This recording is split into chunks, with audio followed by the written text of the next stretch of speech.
지금부터 내가 원하는 마을 만들기 기본법 토론회를 시작하겠습니다. 민요 마을 공동체 지원센터는 지역 및 마을 문제 해결을 위한 마을 공동체의 역할과 이를 지원하는 법안에 담겨야 할 사항은 무엇이어야 하는지 마을 공동체 활성화를 위한 법제와 전망 토론회를 번역별로 진행하고 있습니다. 자원봉사의 중앙에서 프로그램을 만드는 것들이 전부 마을로 이전된다고 봐야 되고요. 그리고 마을 활동을 통해서 집 사신 분 저는 못 봤고요.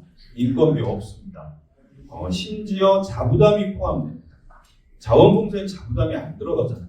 그렇죠? 자원봉사와 다르게 자부담이 포함이 되고 사업을 대부분 다 진행을 해보셨으니까 사업 진행을 하면서 예산이 턱없이 부족해서 메꾸지 않으면 안 되는 상황이 발생을 하는 거죠. 그렇게 보면 개인이 움직여서 무언가를 하는 자원봉사도 굉장히 중요합니다. 그런데 마을 공동체는 뭔가 다른 결의 활동들을 한다고 하는 특성이 있다는 거고요. 이 말씀을 드렸던 건 마을 공동체 기본법을 제정한다고 했을 때 과연 마을 공동체가 만들어내는 가치는 어떤 점에서 다르고 무엇을 만드는가에 대해서 진지한 고민이 있었는가. 저는 이 부분이 꼭 필요하다는 생각이 듭니다. 그래서 마을 공동체 활동이 왜 중요한가를 좀 말씀을 드려보면 제가 종종 결제를 하거나 할 때 계속 활용하는 건데요. 지방 소멸, 인구 소멸을 극복해 보겠다고 정부가 370조 예산을 투입했습니다. 헛돌고 있는 거죠. 지금 계속 헛돌고 있습니다. 건강한 사회나 지속 가능한 공동체, 행복한 삶의 성패는 저는 마을 공동체가 모든 걸 할 수는 없지만 상당한 정도 지금보다는 모세혈관에 피가 돌듯이 할 수는 있다는 말씀을 좀 드리고 싶고요. 정부의 선언과 정책만으로는 건강한 사회, 행복한 삶을 만들기 어렵다는 겁니다. 요약해서 토론을 좀 진행을 해주시면 좋겠습니다. 최은경 시장님, 박수 부탁드립니다. 안녕하세요. 최은경입니다. 저희 마을 공동체 활성화의 가장 중요한 요인이 인적 자원과 물적 자원이라고 보는데요.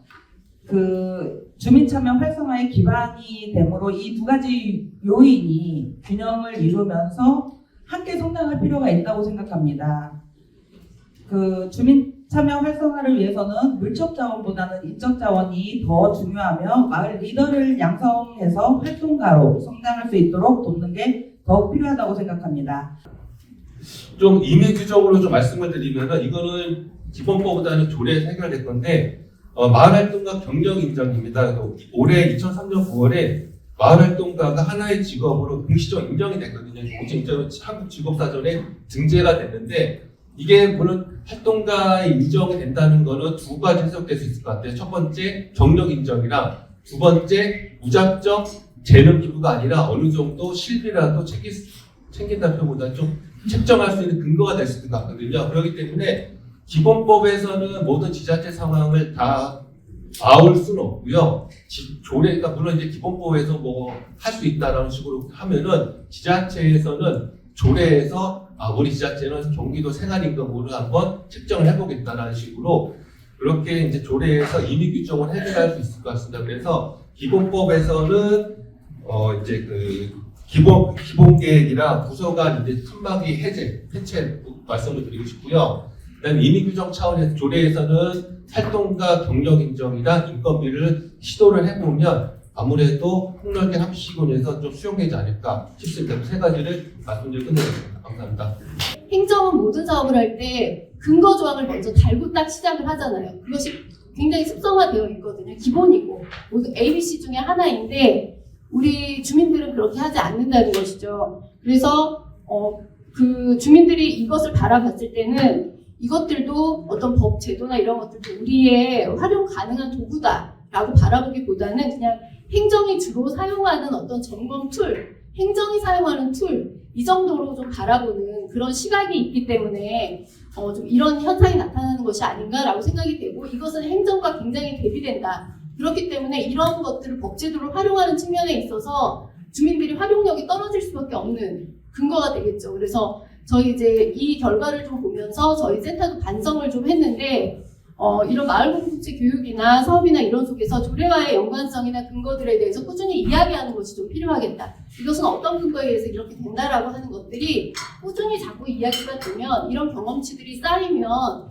활용할 수 있는 역량으로 좀 쌓일 수 있지 않겠는가 이런 생각이 좀 들었고요. 그래서 기본계획 수립할 때는 기본계획이 굉장히 우리의 집을 짓는 데 있어서 골조를 만들기 게 중요한 것이다 라고 이야기하면서 우리가 살 집은 우리가 짓자 라고 홍보를 계속하면서 참여를 독려했을 때 굉장히 높았거든요. 참여율이. 그러니까 이런 작업들이 조금만 가미되어도 우리 주민분들은 요구가 있기 때문에 금방금방 습득하시고 활용할 수 있다라고 하는 이야기를 좀 드리고 싶고, 활동가의 입장에서는 이런 내용들을 구체적으로 제안할 수 있는 구체성을 좀 가져야 된다고 생각을 해요. 누군가가 해주겠지가 아니라 구체적으로 어떤 내용으로 같이 협력을 하면 좋을지에 대한 내용이 있었으면 좋겠고요. 또 행정은 행정의 힘으로 주민들을 좀 지켜갈 수 있도록 그거는 우리도 행정을 좀 믿어주는 그런 활동이 필요하다고 생각을 합니다. 그래서 마을활동가는 결론적으로 우리가 그동안 좀 열심히 해왔으니까 알아주겠지라는 방식을 조금 뛰어넘어서 활동가의 기본 가치는 가지되 제도권 안에서 현실적인 성과를 위한 공동체적 가치를 측정할 수 있는 방안 개발을 노력했으면 한다는 것을 끝으로 마치도록 하겠습니다.